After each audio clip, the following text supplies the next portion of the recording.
May mga gusto lang po akong i-clarify doon sa mga interviews at mga sagot ng nanay ko po sa mga interviews niya po.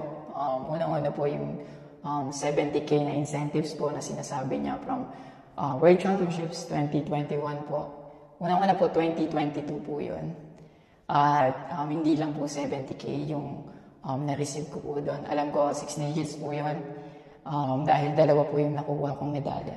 After nun, mga bandang December, umuwi ako sa Pilipinas. Nakikita kami ng mama ko. At hindi niya sa akin sinasabi na na-receive niya na pala yung incentives ko from World Championships. Hindi ko pa po malalaman na na-receive niya na po yung incentives ko kung hindi ko pa po hinanap.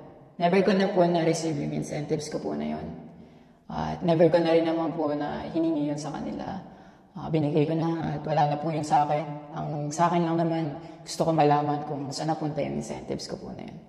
Yung principle po kasi dito wala po sa liit o laki ng amount po na incentives po na ginalaw niya. Kundi po sa pagtago at paggalaw niya nang wala ko pong consent, yung pinapoint ko po sa kanya. At yung about sa red flag daw po si Chloe na sinabi ng mama ko, hinusgahan niya po agad si Chloe sa paninangat at sa pag-acto po niya. Magkaiba po ng kinalakihan. Unang-una, lumaki si Chloe sa Australia at ayun yung nakagisnay niyang culture. At ibang-iba po talaga sa Pilipinas kung paano tayo gumalaw, magsalita o manamit po. At yung about po sa yung mauubos po yung anak ko, nasabi po ng mama ko. Unang-una po si Chloe po may sarili po siyang income.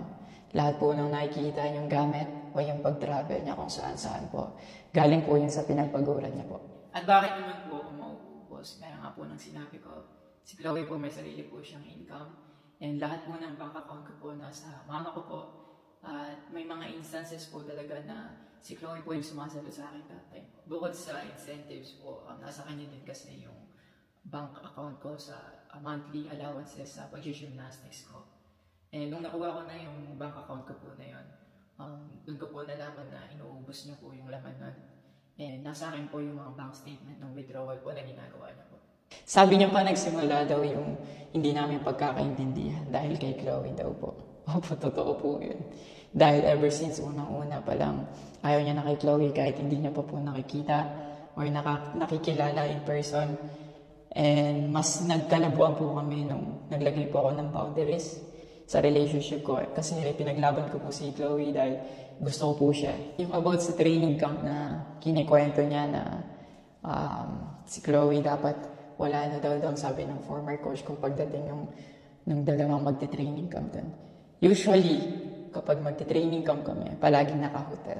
And miscommunicated yun na doon pala sila sa akin na mag-i-stay. Hindi rin totoo na pagpunta nila doon, nung dalawang bata, dapat wala na si Chloe kasi sabay-sabay silang pumunta doon.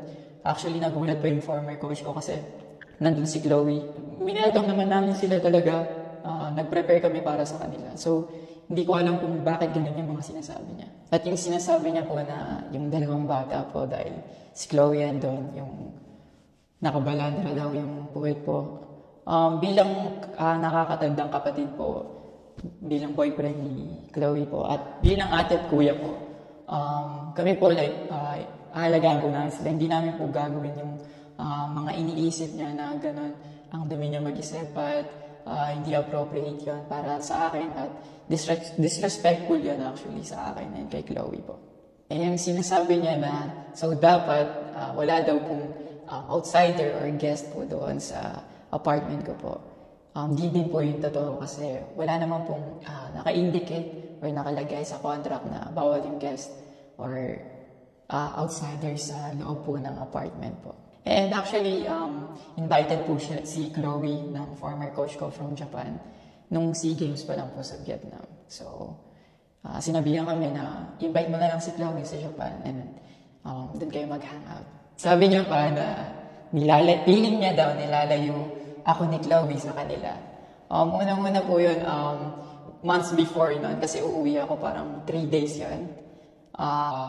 Sinabihan ko na sila na mag-i-spend time ako kay Chloe. Nagpunta kami sa Baguio. Sinama ko si Chloe. Nag-spend time kami. Nakikipaghalubilo naman po kami. Hindi naman ako nilalayo ni Chloe. Actually, pumunta pa kami sa Pangasinan. Like, ano po kami doon, parang meet and greet. Tapos after nun, nagpunta tayo ng Baguio. And then, ikaw pa nga nagkaya na yung sa bike. Because we didn't know what to do after nung kumain, because they were like, oh, what do we do? I was like, oh, let's go sa Burnham Park. So that we can take the little kids to go biking. So I would just attach a screenshot of me saying sorry at that time if they felt left out when we were all hanging out sa Baguio. So you guys can just pause and read. Actually, nagkita po yung mama ko and yung family ni Chloe twice po. And then, yan, nag-usap po sila. At the last resort, my family made a group chat na kasama everybody involved because my family wanted to address kung ano yung issues ni mama towards me. Yeah, kasi marami na siyang pinapost. Yeah, marami na siyang pinapost. And even though my family knew na madami na siyang pinapost, my family still welcomed them, treated them with respect and with no judgment na pinaringgan nila yung side ng mama, what she had to say about me and our relationship. And then, after the group chat, she left, your mom left, and wala siyang narinig anything from my family. May recent interview po kayo na kinakongratulate niyo po ako. Kung genuine po talaga kayo, maraming salamat po. Ina-acknowledge ko po yung pagka-congratulate niyo sa akin. Pero nagpa-flashback pa rin po talaga yung masasakit yung sinabi sa akin at yung mga hindi niyo pag-visual sa akin. Like, tumatatak po yan sa akin talaga. Ang message ko po sa inyo, na mag-heal kayo, mag-move on. At napatawad ko na kayo long time ago po. Pinapipray ko na maging safe kayo palagi at nasa maayos kayong kalagayan dyan lahat. Tigilan na po natin to at i-celebrate na lang po natin yung mga ginawa po ng paghihirap, pagsasakripisyo ng bawat atletang Pilipina dito sa Olympics.